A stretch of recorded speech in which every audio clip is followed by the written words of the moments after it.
Chileans began voting Sunday on whether to adopt a new constitution that aims to shift its market-driven society into one that is more welfare-based while enacting broad institutional reforms.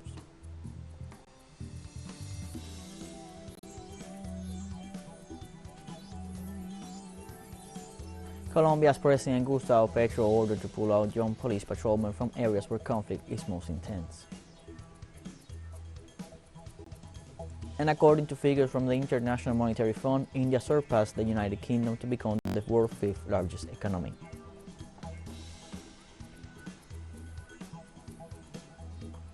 Hello, welcome to From the South. I'm Luis Alberto Matos from the teleSUR studios in Havana, Cuba. We begin with the news. Chileans began voting Sunday on whether to adopt a new constitution that aims to shift its market-driven society into one that is more welfare-based while enacting broad institutional reforms. Polling stations open at 8 a.m. local time, with long lines of voters gathered in various parts of the country. More than 15 million citizens are eligible to vote in the compulsory referendum. Chief among their proposals in this constitution is to legalize abortion and protect the environment as well as natural resources such as water, which some say is exploited by private mining companies, have also garnered much attention.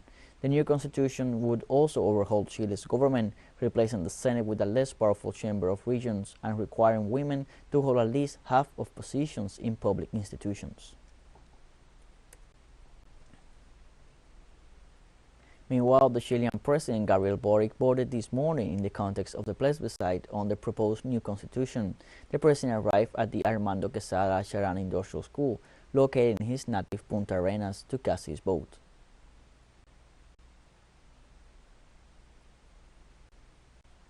And Chilean citizens living in Europe went to the polls to approve or reject the new constitution through their social media. Chilean residents in countries such as Spain, where the second largest group of voters is located after the United States, as well as in Sweden, Germany, and the United Kingdom, shared through videos how they voted.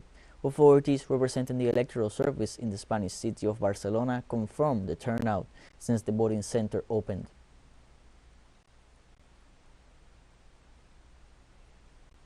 Let us review the most relevant data from this Sunday's elections in Chile. Or rejecting a constitutional proposal of 388 articles to replace the current Magna Carta drafted during the dictatorship of Augusto Pinochet. During this day, more than 15 million people between 18 and 70 years of age are eligible to vote between 8 a.m. and 6 p.m. local time. In order to vote, it is required to have a valid or expired passport or identity card after 2019. Voting becomes mandatory again for the first time in more than a decade. The Electoral Service, Surveil, set up a total of 2,914 polling stations with 38,472 tables for vote reception. The electoral body estimates a higher turnout than in previous calls. After the election, it is estimated that Surveil will have preliminary results around 8 p.m. if the difference between both options allows it, although the entity responsible for delivering the definitive results is the Election Qualification Court. In the event that the constitutional proposal is approved, the President of the Republic must convene the full Congress for its enactment within a maximum of 5 days after the official publications of the result.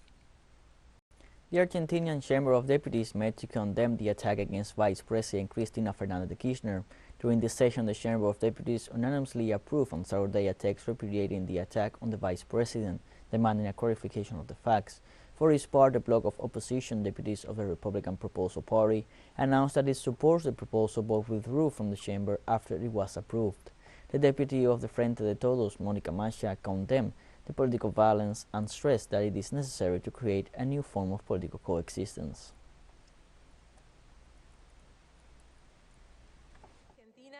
Today, Argentina is a country that went through an assassination attempt, and in response to that attempt, a united, organized, peaceful, politicized, sensitive, sensible, open, plural society came out to the streets to say that things are going to change forever, that we need to build a new kind of political coexistence because we have come this far with that political violence. Some people said that the we have reached a limit.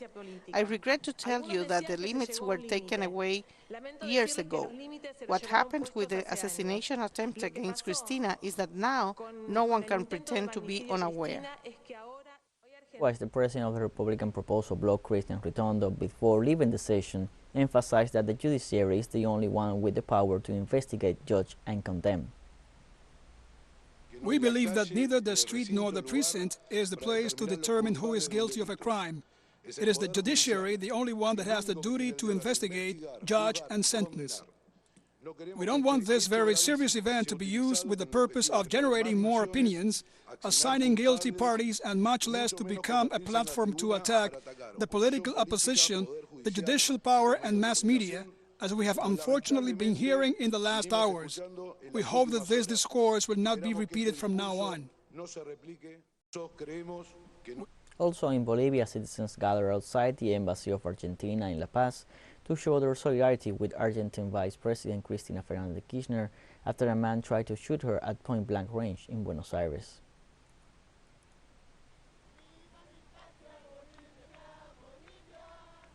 In Peru, President Pedro Castillo announced that as of September 18th, the individual economic support Fuerte Abono will be delivered to agricultural producers in two modalities depending on hectares. In order to guarantee the development of agricultural campaign 2022-2023, it is planned to comply with a schedule that includes the approval of the first list of beneficiaries until September 12th this year. A second list of beneficiaries will be approved until the first week of October, and the second payment will be made in the third week of that month. The measure will become feasible through an emergency decree approved by the Council of Ministers. Among the conditions to be met by the beneficiaries are enrollment in the agricultural producers registry and possession of up to 10 hectares of land for crops.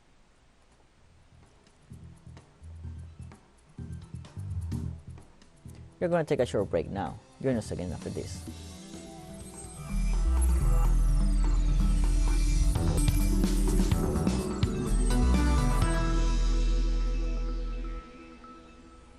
Welcome back from the South. In Colombia, President Gustavo Petro ordered the national police to withdraw the institution's youngest patrolmen from areas where the armed conflict is most intense, following an attack in which 8 officers were killed in the department of Huila. The decision comes after it was revealed that 7 of the 8 policemen who died in the attack perpetrated in the municipality of Neiva were between 18 and 20 years old. The initiative seeks to reduce the number of auxiliary policemen killed, most of whom are between 18 and 22 years of age, who according to data are the most affected in attacks against security forces. After a visit to the department, President Petro also asked the police to strengthen social relations with the communities affected by conflict in order to work together to protect them.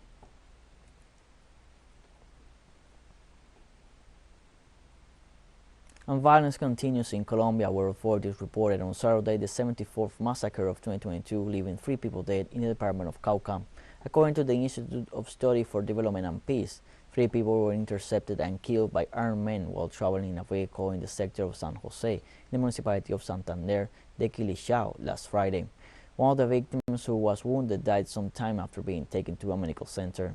According to data from INDEPAS, so far this year 74 massacres have been reported throughout the country and 12 in the department of Cauca.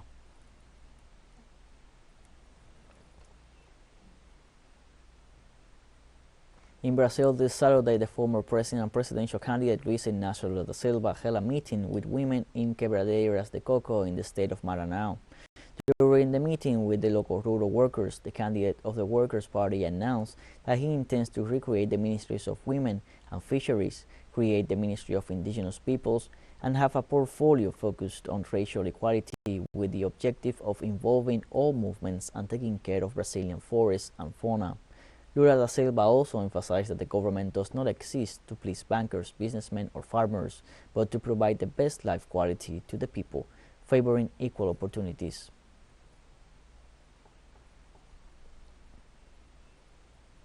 And India displaced the United Kingdom to be the 5th world economy in the first quarter of 2021, according to figures from the International Monetary Fund.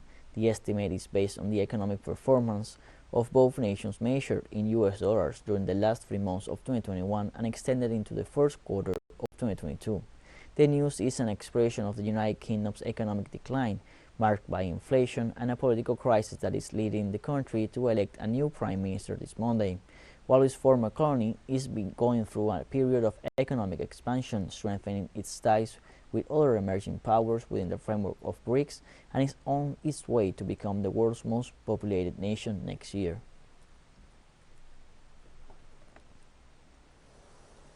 Tens of thousands of protesters from the far right and far left joined forces in the Czech capital to rally against the pro-Western government. Police estimate that the crowd at Prague's central Wenceslas Square numbered around 70,000 on Saturday.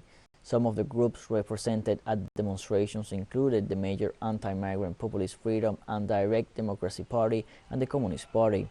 The protesters demanded the resignation of the current coalition government led by Conservative Prime Minister Pete Fiala. They criticized it for a number of issues, including its Western-oriented policies. They also condemned the government for its support of the sanctions against Russia over its war in Ukraine and accused it of not being able to tackle soaring energy prices. Demonstrators also hit out at NATO and the European Union's plan to cut greenhouse gas emissions and reach climate neutrality.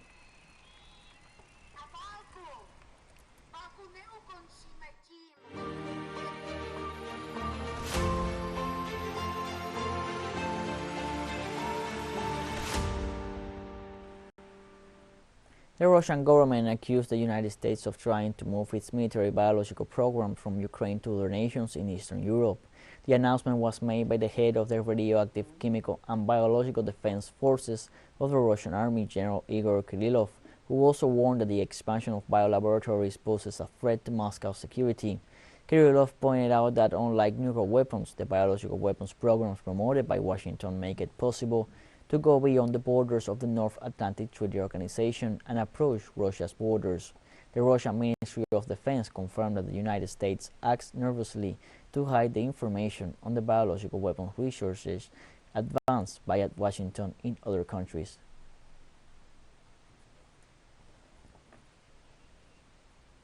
Russia on Saturday said Ukraine forces tried to seize the Zaporizhzhia nuclear power plant while the International Atomic Energy Agency mission was still on the site. Despite the presence of representatives of the International Atomic Energy Agency at the Zaporizhzhia nuclear power plant, the Kyiv regime once again attempted to seize the nuclear power plant.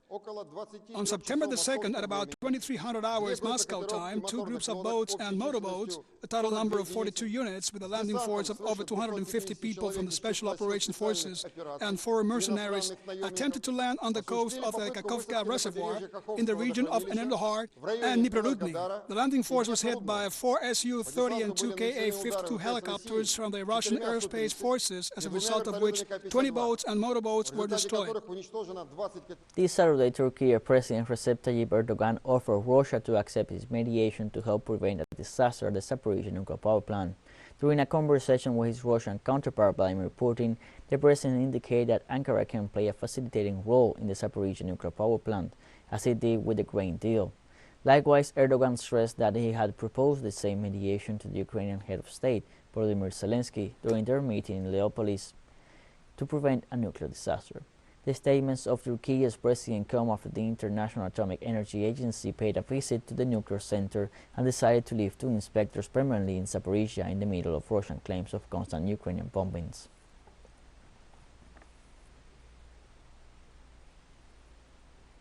teleSUR will dedicate its coverage of the Football World Cup Qatar 2022 to the figure of Diego Armando Maradona, who accompanied our crew in the last 2 World Cups. With the football star, we also tour our continent with the show De Sur da Viajero. We want this tribute to have its own music, and with this in mind, we invite you to write and compose a song for teleSUR's coverage of Qatar 2022 Football World Cup. It must be an original song, never recorded before or published in any media, and free of legal attachments. Record the song in any format, even with your cell phone, and send it as an attachment to comunicaciones@telesurtv.net with the following information: author's name, nationality, and name of the song. The closing date of the call for entries is September 10, 2022. A jury of prestigious musicians and composers from the region will select the winning piece. Their prize will be the recording of the song, a video clip, and the wide diffusion of the work. 1 week after the closing of the call, teleSUR will announce the results.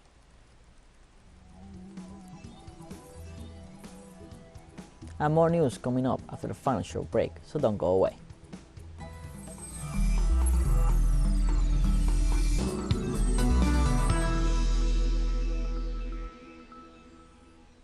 Welcome back from the South. Pakistan appealed Saturday for help from the international community in responding to unprecedented flooding that has left at least 1,265 people dead. The scale of devastation is massive and requires immense humanitarian response for 33 million people. For this, I appeal to my fellow Pakistanis, Pakistani expatriates, and the international community to help Pakistan in this hour of need. This year, areas of the country expected to receive 15 to 20% additional rains. This year actually received in excess of 400% more. Collectively, the country has seen 190% more rain this monsoon season. United Nations warns that devastating floods in Pakistan could worsen food security in Afghanistan. Pakistan's Prime Minister Shehbaz Sharif has described the floods as the worst in the country's history.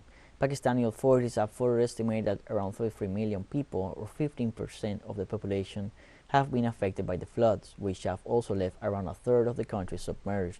The United Nations-backed World Food Programme has warned that the floods in Pakistan could have ramifications for food security in Afghanistan, as most of the food aid to the Central Asian nation is sent through Pakistan's road network. My house collapsed in floodwater. I'm going through a hard time. When floodwaters hit, I took my children on the road. I come here to collect timber.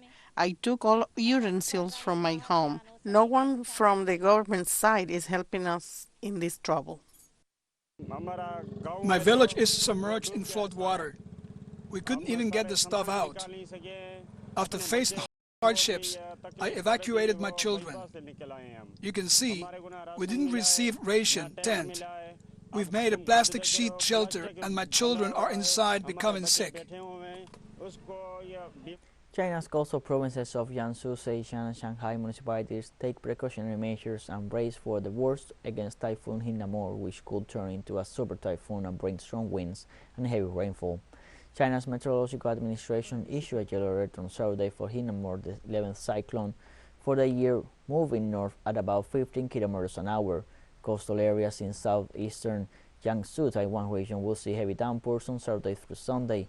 Local authorities in Nanton city of Jiangsu have ordered all staff at sea as well as fishing boats to return to their home port and go ashore. Emergency response departments in Nanton organized 70 flood control and rescue teams to stand by in Shanghai. Heavy rains and thunderstorms are expected to continue Saturday till Monday, with downpours expected mainly on Sunday and Monday.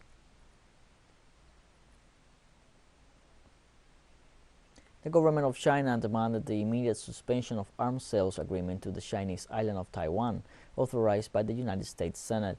The spokesman for the Chinese embassy in Washington, Liu Pengyu, stated that Beijing will take countermeasures if the agreement goes ahead, insisting that Taiwan is an inalienable part of its territory.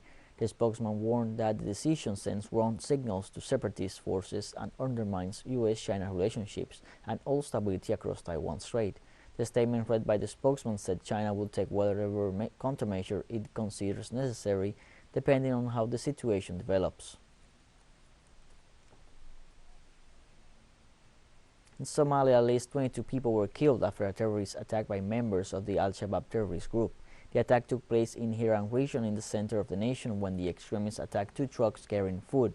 17 people died in the incident, while 5 others were killed while trying to help those wounded in the assault. In this regard, Somali President Hassan Sheikh Mohamud committed himself to harden the offensive against the terrorist group, which is carrying out constant attacks against government troops and humanitarian missions operating in the territory, with the aim of taking control of the country.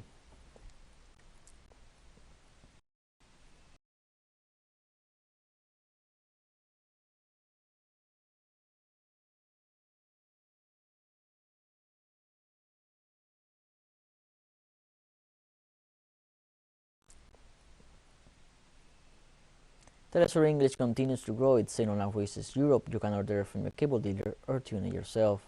These parameters that you see on screen are in place since July 1st, and quite soon further changes will be implemented for the signals in the Middle East and Africa. Now more connects to us and our stories are heard in other faraway nations.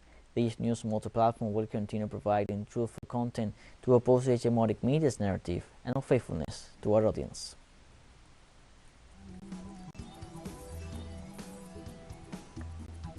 And we have come to the end of this news brief. You can find these and many other stories on our website at telesurenglish.net. You can also join us on social media, Facebook, Twitter, Instagram, and Telegram. And now you can also follow us on TikTok at the account at teleSUR English, in which you will be able to see news in different formats, news updates, and much more. For teleSUR English, I'm Luis Alberto Matos. Thank you for watching.